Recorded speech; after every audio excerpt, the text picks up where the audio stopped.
Amém. Bom dia, paz do Senhor. É um privilégio estar aqui servindo a aldeia, aos Criador. E o Vinícius veio aqui, orou por mim, o Benício e o Cristiano subiram, o Leonardo está ali, ele faz 1 ano, sexta-feira agora. E antes de eu ir para a palavra, eu queria deixar uma mensagem para mulheres que possam estar aqui e que o marido ainda não acompanha na igreja. Eu já passei por isso. Você sabe quem você é, eu já estive no seu lugar. Mas Deus, Ele nunca deixa de responder às nossas orações, quando nós oramos de acordo com a vontade dEle. Então, se tem alguma mulher aqui, que às vezes vem sozinha, os pastores, as pastoras lembram? Anos atrás, quando eu entrava aqui, o Ben era pequenininho, ele já está com quase 8 anos, sozinha. Mas eu profetizo na sua vida que você e a sua casa servirão ao Senhor, amém? Em nome de Jesus.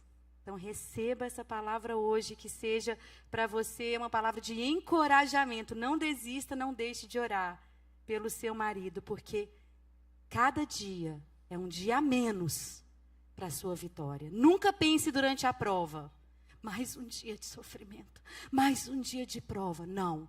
É menos um dia para a sua vitória, amém?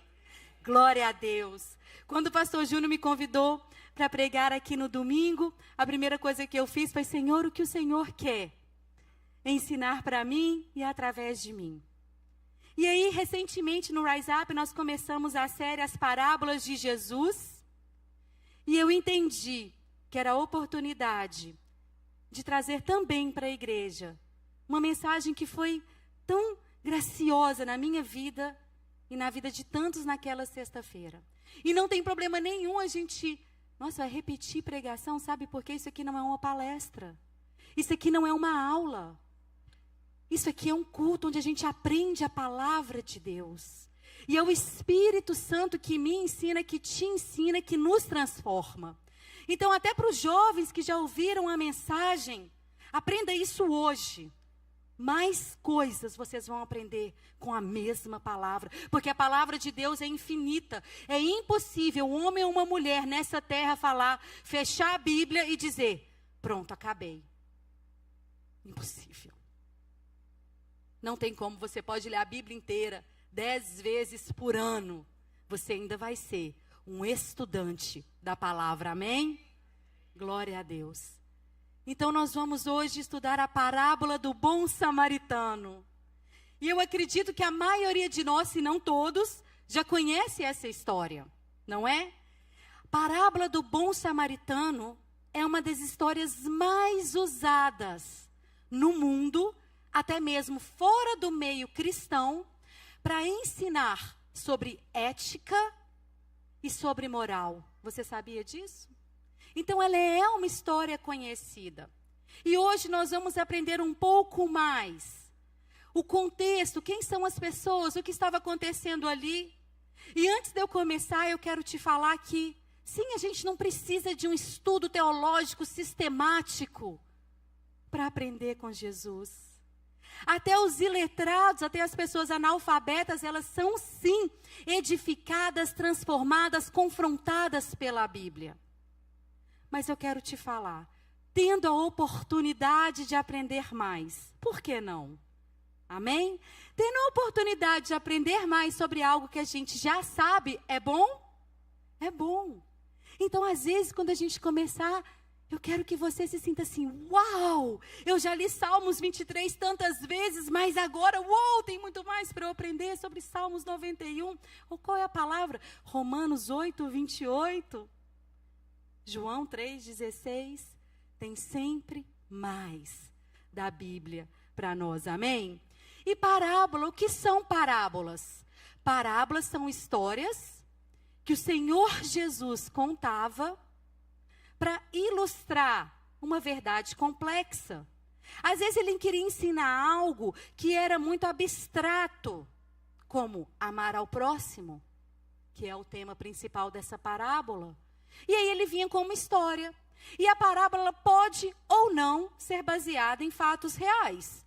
Assim como um bom filme, quando nós assistimos um bom filme, às vezes a gente vai falar, nossa, esse é um bom filme. Ele foi baseado em fatos reais, como é o Titanic. Quem aqui assistiu o Titanic? É baseado em fatos reais, ela assistiu. Né? E tem filmes que são bons, mas não são baseados em histórias reais. Branca de Neve, por exemplo, né? Não existiu uma mulher que morou com 7 anõezinhos, mas é um bom filme, com início, meio e fim. Então, as parábolas são histórias que Jesus contava para ensinar algo que às vezes era difícil de ser entendido.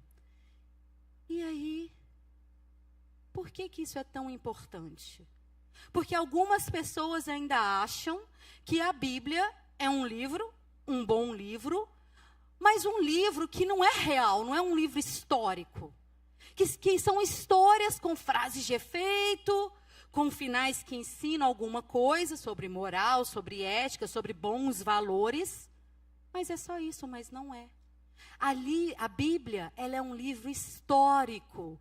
O que isso quer dizer? Isso quer dizer que ela conta fatos que aconteceram na história da humanidade. Pessoas reais que nasceram e viveram nessa terra. O rei Davi, ele foi uma pessoa real, não é um personagem como a Branca de Neve.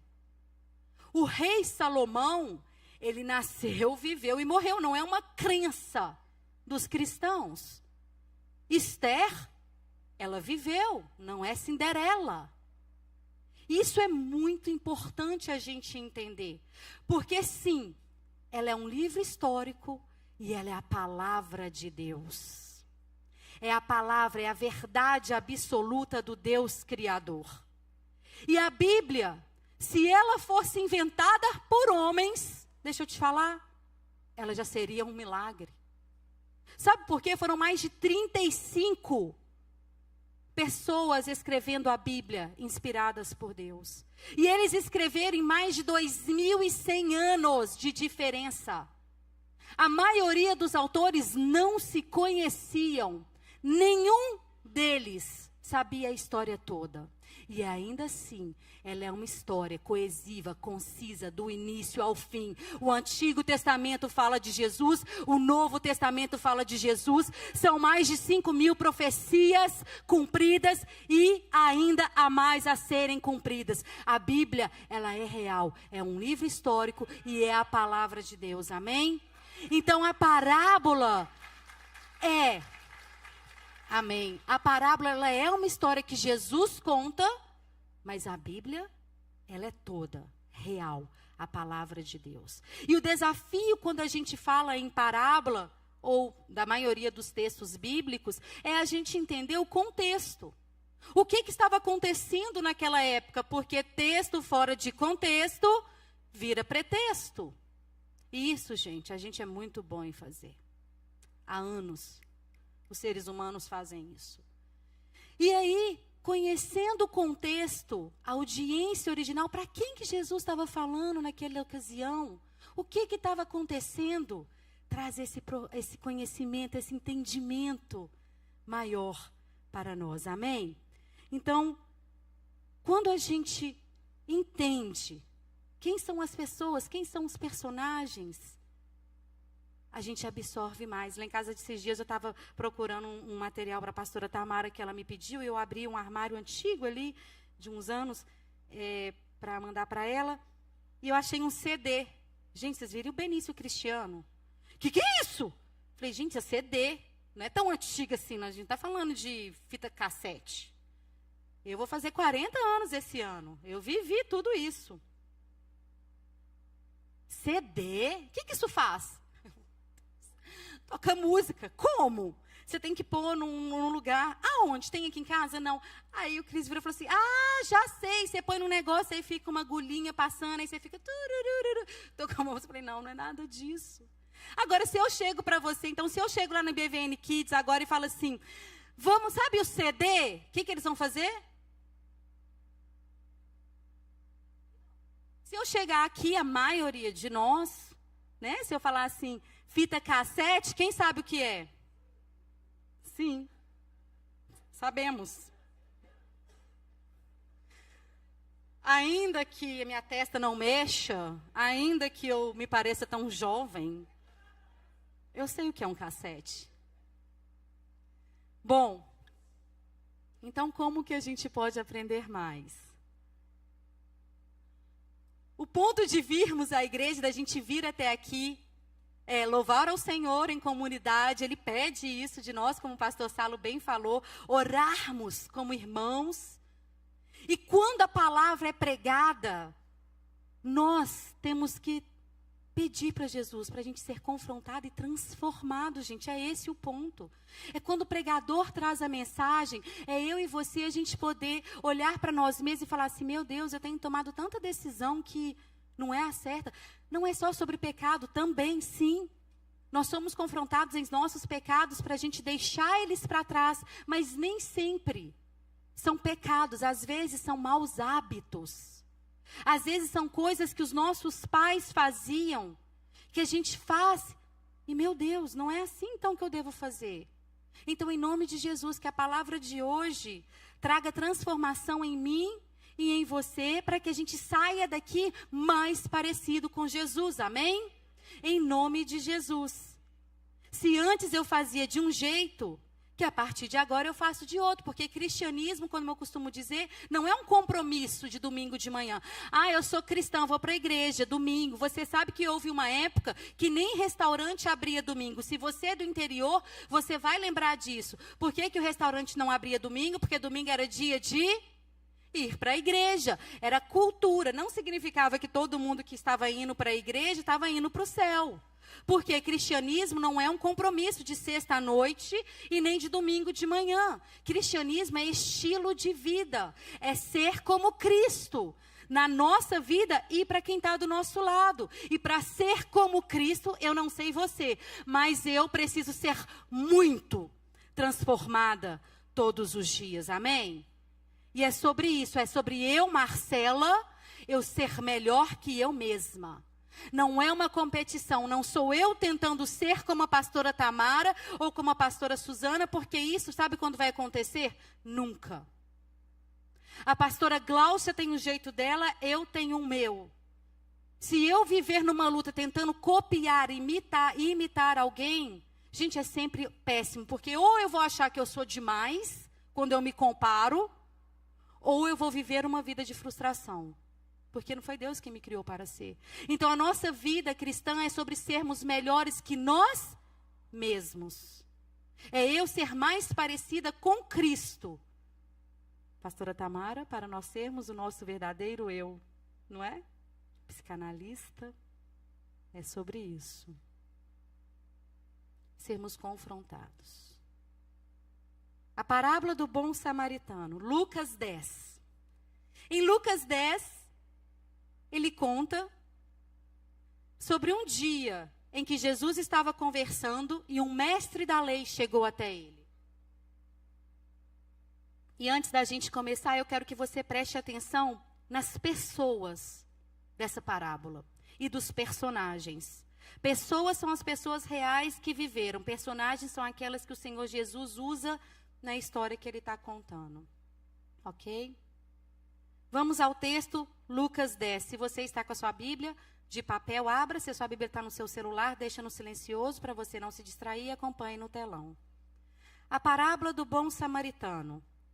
Lucas 10, 25. Certa ocasião, um perito na lei, quem?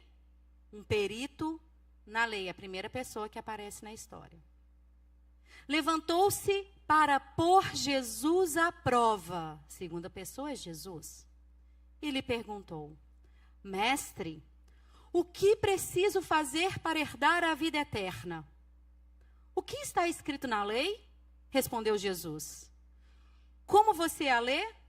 Ele respondeu: Ame o Senhor seu Deus de todo o seu coração, de toda a sua alma, de todas as suas forças e de todo o seu entendimento. Ame o seu próximo como a si mesmo. Disse Jesus. Você respondeu corretamente. Faça isso e viverá. Mas ele, o mestre da lei, querendo justificar-se, perguntou a Jesus: E quem é o meu próximo?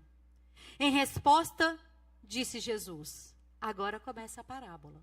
Até aqui, Lucas está narrando um acontecimento que aconteceu entre Jesus, uma conversa, e o mestre da lei. Agora Jesus começa uma parábola, uma história.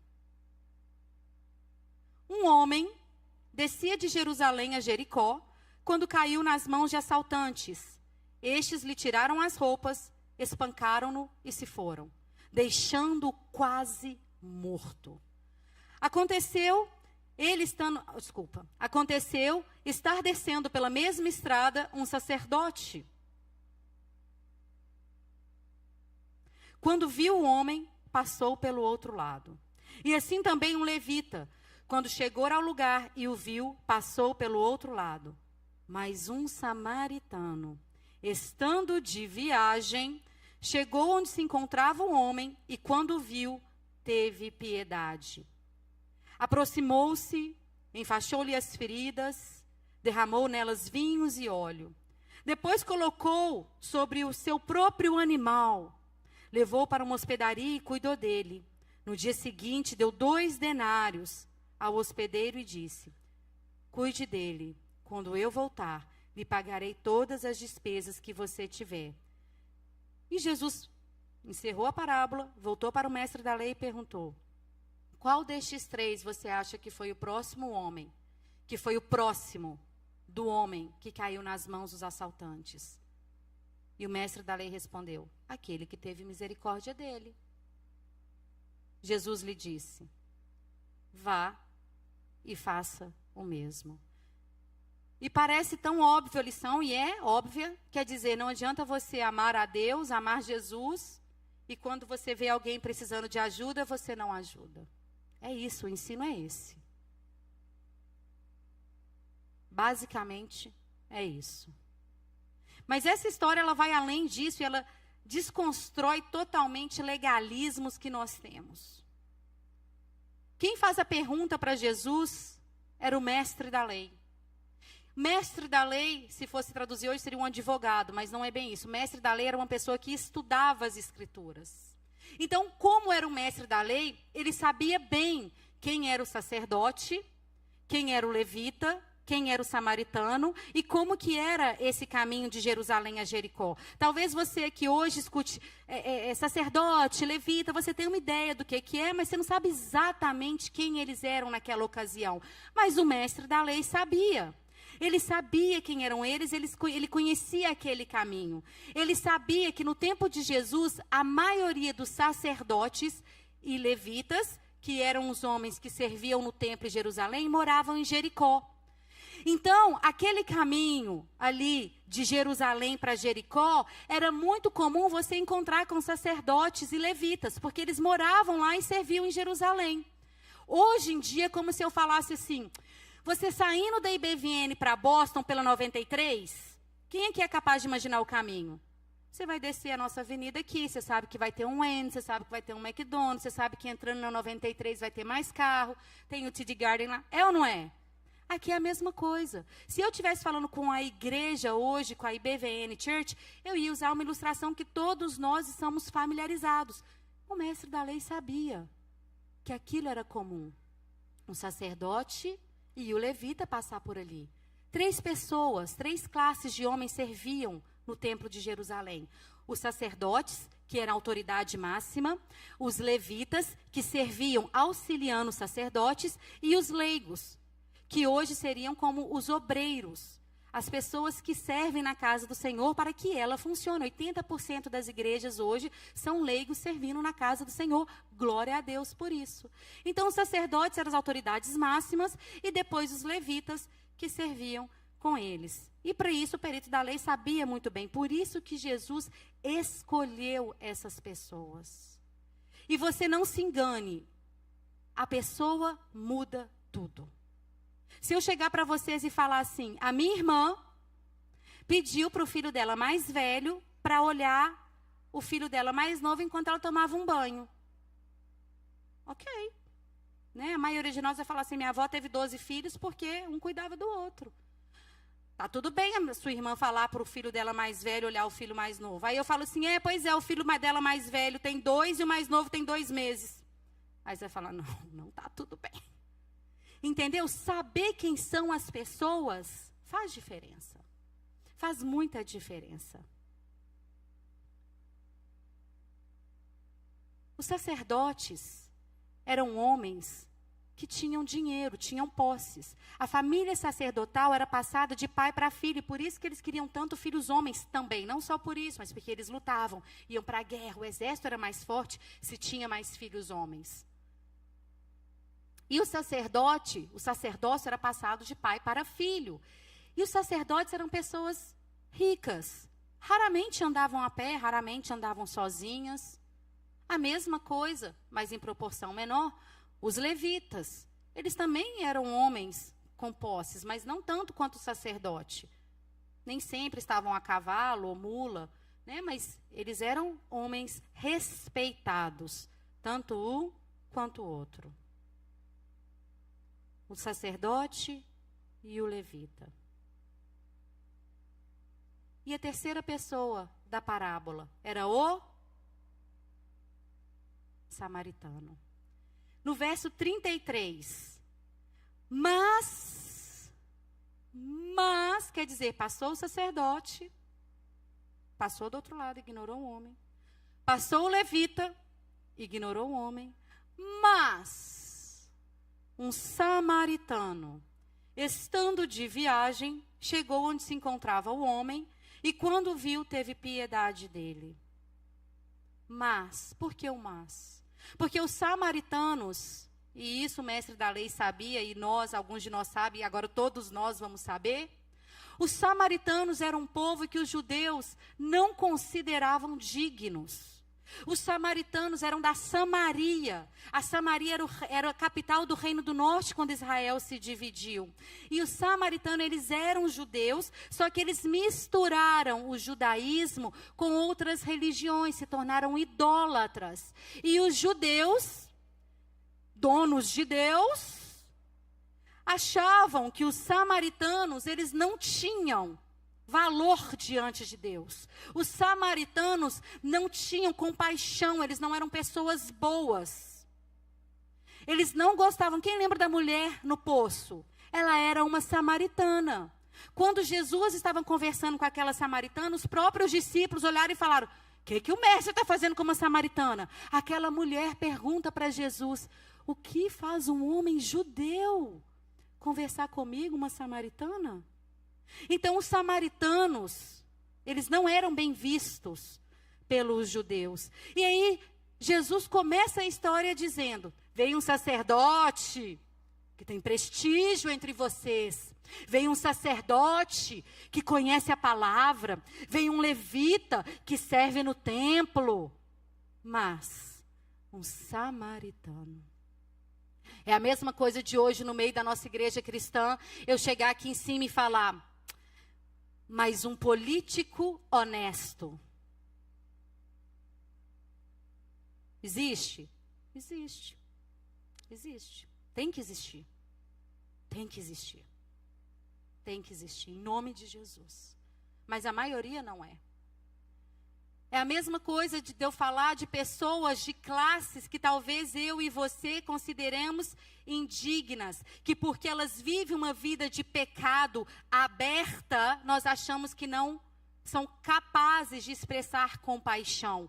Ou pior, como Jonas, porque quando Jonas não foi para Nínive, sabe por que ele não foi? Porque ele falou assim: aquele povo não é digno do Senhor, não. Eu que sou, os judeus que sou, e às vezes nós cristãos fazemos o mesmo. A gente acha que nós somos dignos de tudo, mas quem não está na igreja ainda não é digno de nada. A gente esquece que um dia estávamos ali fora da igreja. E aí eles achavam então que o samaritano não era nada, incapaz de qualquer coisa. Mas um samaritano, e Jesus ainda diz, estando de viagem. Por que estando de viagem? Porque Jericó e Samaria, aquela estrada, era comum para os judeus. Não para um samaritano. É a mesma coisa assim. Qual que é a realidade? No Brasil é comum você encontrar com brasileiros. Na França é comum você encontrar franceses. Nos Estados Unidos é comum você encontrar americanos. É igual quando você vê uma plaquinha de fora, quando você está dirigindo, aí a pessoa faz uma coisa errada, aí você vê a placa de fora. Ai, tá bom, é porque não anda muito aqui, porque é de fora. Esse samaritano, ele era de fora, estando de viagem, de passagem. Ele não era comum ali. Mas o sacerdote era? Era. O levita era? Era. O samaritano estava de passagem. Então isso já me fala que aquela pessoa ferida, machucada era um judeu. Porque naquela estrada, 98% das pessoas que passavam eram judeus. Já me dá esse entendimento de que o ferido era um judeu.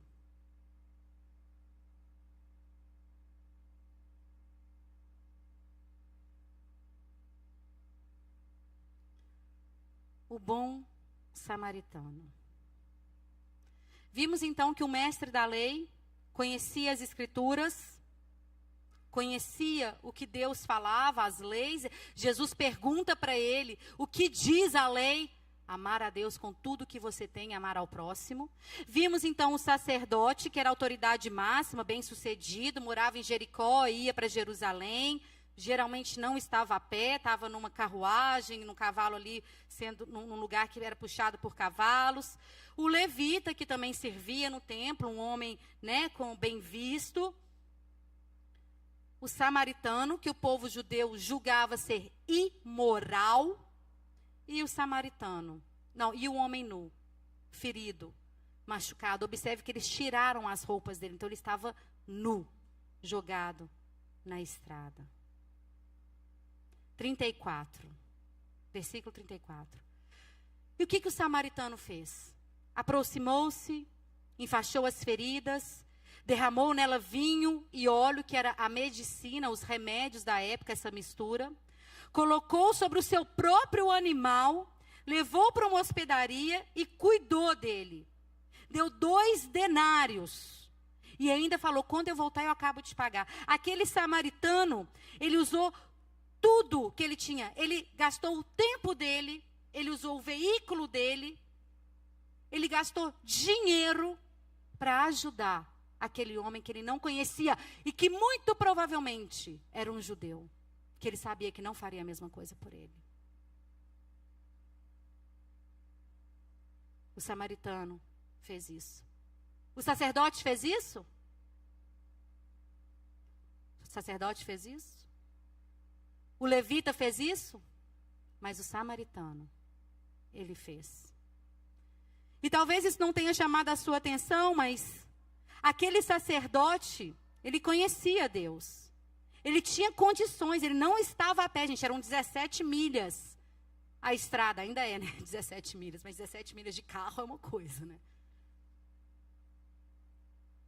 Você sabe, para aquele sacerdote também não foi fácil. Não sejamos tão rápidos para julgar aquele sacerdote. Tomar uma decisão dessa não deve ter sido fácil para ele. Imagine que ele era o sacerdote, a autoridade máxima, e os judeus, segundo a lei, não podiam tocar em corpo morto, lembra? Eles não podiam tocar em corpo morto. Aí imagina aquele sacerdote. E se ele estiver morto? O que eu vou ter que fazer?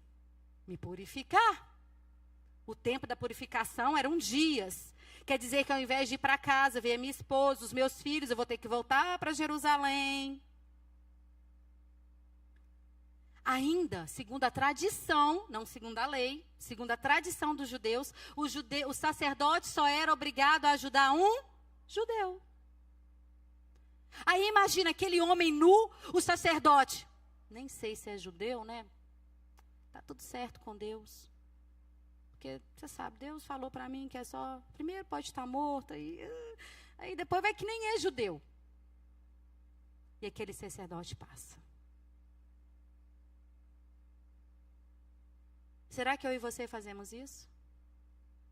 Será que a forma como as pessoas se vestem interfere na forma que a gente as trata? Será que como aquele sacerdote... nós avaliamos quem é alguém antes de estender as mãos? Será que como aquele sacerdote, se a pessoa não é crente, se a pessoa não é cristã, eu sinto como como se eu não tivesse obrigação de ajudá-la quando eu posso? Será? E essa é a primeira lição do texto de hoje. O próximo não tem nome. Amar ao próximo não significa amar quem me ama, amar quem eu quero, amar os que me ajudam. Amar ao próximo é amar aquele que a gente não conhece, que a gente não sabe quem é, e muito menos se aquela pessoa vai nos agradecer ou não. Isso é amar ao próximo. E é a primeira lição, independente de quem seja. Então o sacerdote passa e vem um levita.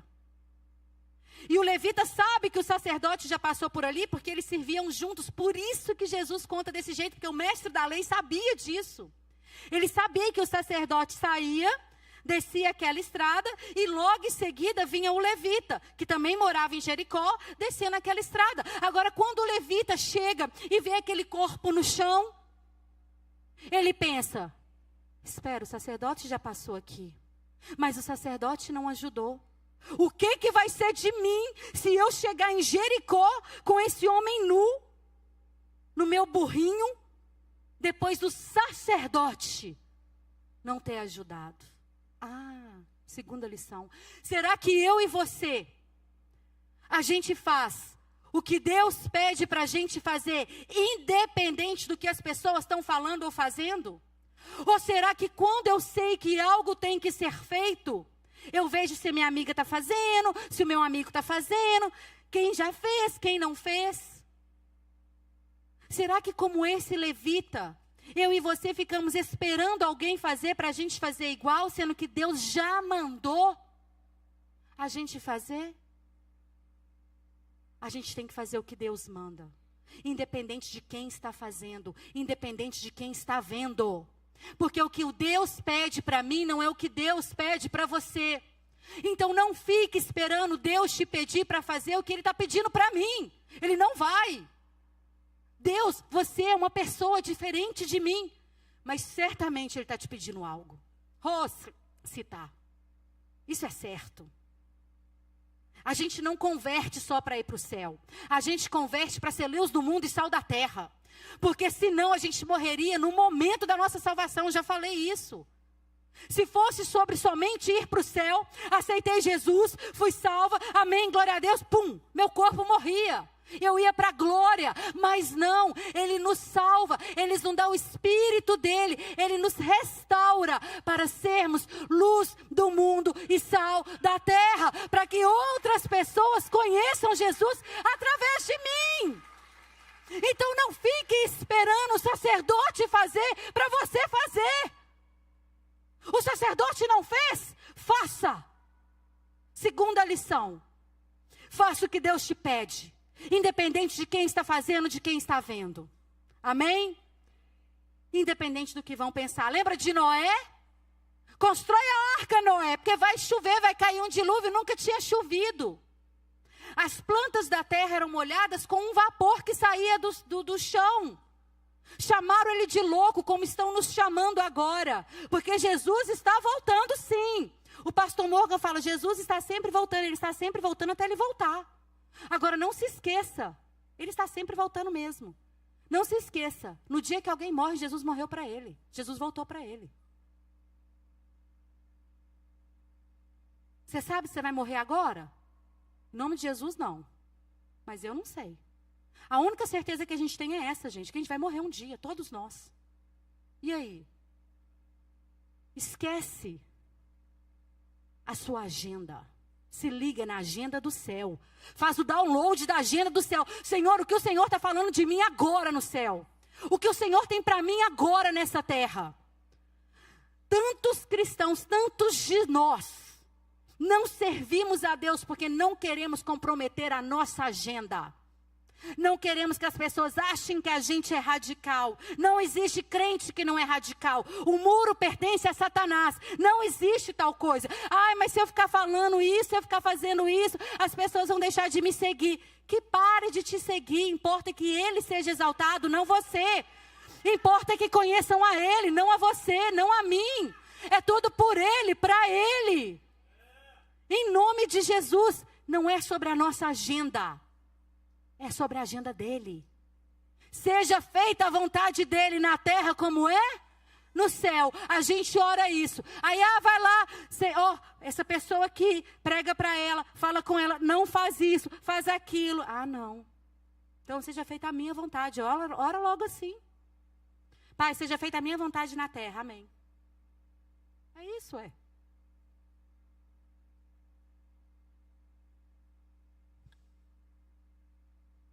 Aquele mestre da lei ouvindo essa história, ele ficou chocado. Porque veio o sacerdote, veio o levita. O que se esperava? Depois do sacerdote, do levita, esperava pelo menos um bom judeu. Certo? É como se fosse hoje, veio um pastor, depois do pastor veio um evangelista, depois veio quem? Um diácono, um cristão. Então veio o sacerdote, veio o levita, veio um judeu, ou veio um cristão, mas não, veio um samaritano. É um tapa na cara daquele mestre da lei. Sabe por quê? Nós temos que agir porque as pessoas esperam de nós uma boa atitude. As pessoas esperam de nós cristãos. Sabe, às vezes, quando a pessoa no seu trabalho chega para você e fala assim: eita, mas você não é crente? E está aí resmungando. Mas você não é crente? Está aí pegando isso aí escondido. Mas você não é crente? Está aí reclamando. Mas você não é crente? Está com essa roupa. Mas você não é crente? Mas você não é crente? Mas você não é crente? Nossa, as pessoas amam julgar crente. Não, não é isso. As pessoas esperam dos cristãos uma atitude melhor. Não é que o mundo, o mundo fala bem de todo mundo, mas os crentes, o mundo arrebenta. Yes. Porque o mundo espera de nós, quando há todo deboche, quando há tudo, eles esperam de nós misericórdia. Eles esperam de nós decência. Eles esperam de nós compaixão. Eles esperam de nós orarmos, como o pastor Saulo fez pelos satanistas. Às vezes as pessoas falam para mim: nossa, você viu que abriu uma igreja satânica? Vi, isso se chama liberdade religiosa. Nossa, eu ouvi essa semana, o Vinícius e a pastora Suzana já me corrigiram, mas uma pessoa chegou para mim e falou assim: nosso filho da fulana foi para a igreja satânica. Eu falei: e daí? Nossa, você não está me ouvindo? Ele foi para a igreja satânica. Eu falei: mas ele já está indo para o inferno. Por que agora você escandalizou porque ele está indo para a igreja satânica? Se ele não tem Jesus, está indo para o inferno. Não estou igual os amigos da Nicole da faculdade que ficam: você vai para o inferno. A verdade tem que ser pregada. Não são amigos, são colegas. A verdade tem que ser pregada. Só há um caminho para o céu, e é Jesus Cristo, o Nazareno, o Filho de Deus. Se você não está com Jesus, se você ainda não declarou que Ele é o seu único Senhor e Salvador, você está indo para o inferno. O inferno é real. Quando morrermos, ou iremos para o céu, ou iremos para o inferno. Eu não acredito. Problema seu. Se você tomar um copo de veneno sem saber que tinha veneno, e era mortífero, mortal, você vai morrer do mesmo jeito. Ou você está com Jesus e vai para o céu, ou o caminho é o inferno. Mas está indo para a igreja satânica, para o centro de macumba. Já está indo para o inferno. Que não seja necessário isso para a gente acordar. É Jesus o caminho. Não existem os caminhos. Ele é o caminho. Amém?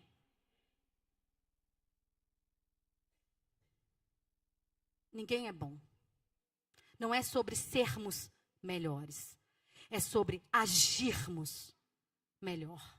Não é sobre nós da igreja achar que temos mais valor do que quem não vai para a igreja. Não é sobre isso. Jesus mesmo disse: por que você me chama de bom mestre se há um só bom que é Deus? Jesus estava falando sobre isso. A gente não é melhor que ninguém não, mas a nossa atitude tem que ser melhor. Então a primeira lição: o próximo não tem nome. Amar ao próximo não é amar quem me ama. Amar ao próximo é amar quem precisa. São todos. Segunda lição: foque na agenda de Deus. Faça o que Deus está te pedindo, independente de quem está fazendo ou não. E a história evolui. E a gente viu que o herói da história não é um cristão, não é um crente, não é um judeu, mas é o samaritano, aquele que ninguém esperava nada dele. A Bíblia, ela se fosse inventada, eu te garanto uma coisa: ela seguiria os padrões do mundo.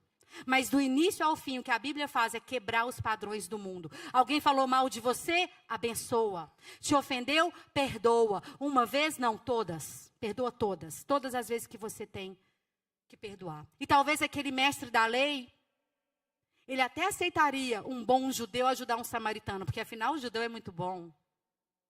Talvez eu e você até aceitaríamos um cristão ajudar um petista. Pronto, falei. Eu não ia falar. Mas devemos pensar que não é sobre política terrena, é sobre política do céu. Então, talvez, muitos de nós, não vou dizer todos, porque eu não conheço todos vocês. Talvez, se fosse um petista, nós não esperaríamos nada dele. É o samaritano. Mas quem ajudou foi o samaritano. Ele ajuda um judeu ferido. E eu deixei o começo para o final.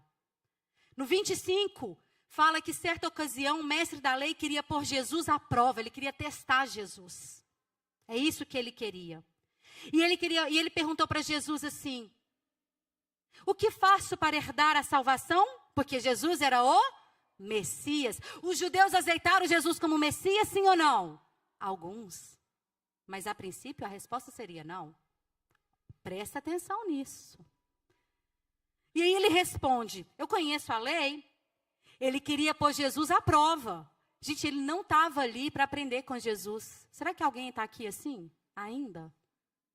Toda hora discute com Deus? Não, Deus, mas não é assim não. Isso aí é o demônio. Não, isso aí é Satanás. Amar ao próximo está em Levítico 19. Amar a Deus, Deuteronômio 6,5. Ele conhecia. Aí Jesus chega para ele e fala assim: é isso. Você já sabe. Vai e faz. É isso, Robinho. Você entendeu? Amar a Deus, amar ao próximo. Pronto, se você fizer isso, você vai herdar a vida eterna. E aí parece que Jesus está falando que a salvação, a vida eterna é por obra. Então, se eu amar a Deus e eu amar ao próximo, eu estou fine para ir para o céu. Você está fine, irmão. Se você é capaz de amar a Deus e amar ao próximo sem Jesus, eu vou te falar, você não precisa de graça mesmo, não. Mas quem aqui consegue amar Deus com tudo, a ponto de morrer por Ele? E amar ao próximo desse jeito aqui? A pessoa que te deve, que te humilha, a pessoa que você tem mágoa. Sabe qual que é um dos maiores escândalos do Evangelho de Cristo? É você pensar que o apóstolo Paulo vai estar no céu com homens e mulheres que ele apedrejou. Você já pensou nisso? O apóstolo Paulo no céu com homens e mulheres que ele apedrejou até a morte. Olha o escândalo do cristianismo, Davi. Fala de tudo, é isso. Misericórdia de Deus. E Jesus fala para ele no 28, faça isso e viverá. Porque quem consegue fazer isso não precisa de graça, não. Mas esse padrão que Jesus estabelece escapa os nossos melhores esforços. E é por isso que o apóstolo Paulo fala em Romanos, o problema não é a lei, o problema é que a gente não consegue obedecer à lei. Cadê o Mateus? Eu vi o Mateus.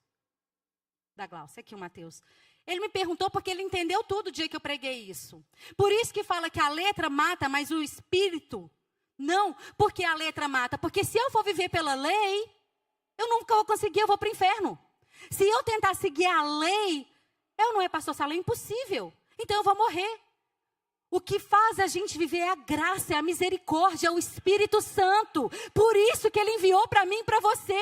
Porque sem o Espírito Santo é impossível herdar a vida eterna. Ele é o selo que garante. Sabe por que Ele é um selo? Porque eu vou falhar. Porque você vai falhar. Mas a gente tem um selo que fala, ela tem o meu Espírito. Ela tentou, ela se humilhou, ela foi transformada. Ela ainda não está perfeita e nunca será. Mas ela tem o meu selo, do meu Espírito. Você tem o Espírito Santo de Deus. Não fique se sabotando. Você pode ser melhor, eu posso ser melhor. Sabe o que aquele homem estava falando? A palavra fala que ele estava se justificando para Jesus. Se eu estou perto do final. Ele estava se justificando para Jesus. Ele estava querendo dizer aqui, porque lembra no começo que fala assim, querendo pôr Jesus à prova? Ele queria, o que ele estava falando, Fabi, era o seguinte: eu não preciso do Senhor. Olha isso. Tem alguém aqui que acha que não precisa de Deus?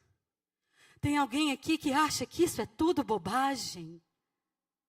Espírito Santo de Deus, quebra, Pai. Todo entendimento humano, porque a nossa mente humana é incapaz de entender, Espírito Santo. Aquele homem estava dizendo para Jesus: eu não preciso de você. Eu estou me justificando para você. Você falou que tudo que eu preciso é amar a Deus e amar ao próximo. Me dá salvação. Eu consigo por mim mesmo, pelas minhas obras, ir para o céu. Ele estava falando isso para Jesus. Olha o tanto que isso é sério. Ele estava dizendo para Jesus: eu não preciso de um Messias. Eu não preciso de um Salvador. Eu não preciso de um Redentor. Eu amo a Deus, eu amo ao próximo. Eu não preciso de você, Jesus de Nazaré.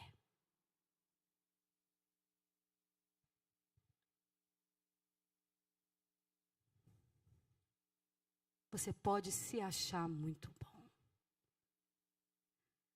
A salvação não é por obras. É pela graça. E esse é o terceiro e último ponto dessa mensagem. Efésios fala: pois vocês são salvos pela graça.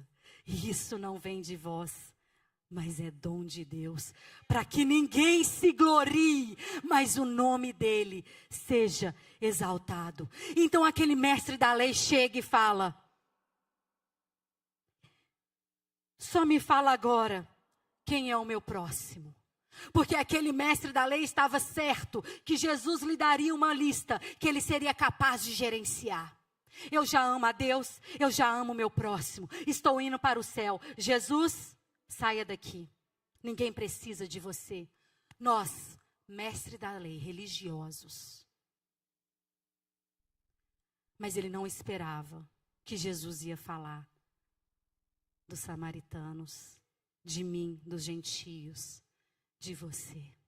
Aquele homem esperava uma lista cheia de judeus, porque, preste atenção, é isso que fazemos há anos. Manipulamos a Bíblia para nos justificarmos e para manipular pessoas. Porque o que ele estava falando estava certo. Levíticos dizia que eles deveriam amar os irmãos. Só que não acaba aí. O texto que ele está querendo se justificar fala que amarás o forasteiro, porque você foi imigrante na terra do Egito. Só que eles intencionalmente tiraram isso da palavra de Deus. O louvor pode subir.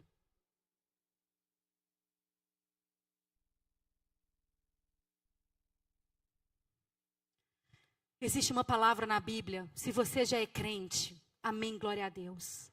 Se você já é salvo, se você já falou Senhor, porque é tão simples, gente, tudo que a gente precisa não é subir uma escada longa, não é andar de joelhos, não é servir sopa, é reconhecer que Jesus é Deus, e assim herdaremos a vida eterna. Se você já está entre essas pessoas que vai para o céu, a palavra de Deus diz que a gente deve desenvolver a nossa salvação com tremor e temor. E o que é isso? É sermos melhores. É deixar para trás crenças antigas, traumas, feridas, que nos distanciam da pessoa de Cristo. Quem é o meu próximo? Que eu e você, a gente saia daqui com esse entendimento aberto. Que eu preciso fazer o que Deus me pede, independente de quem está fazendo.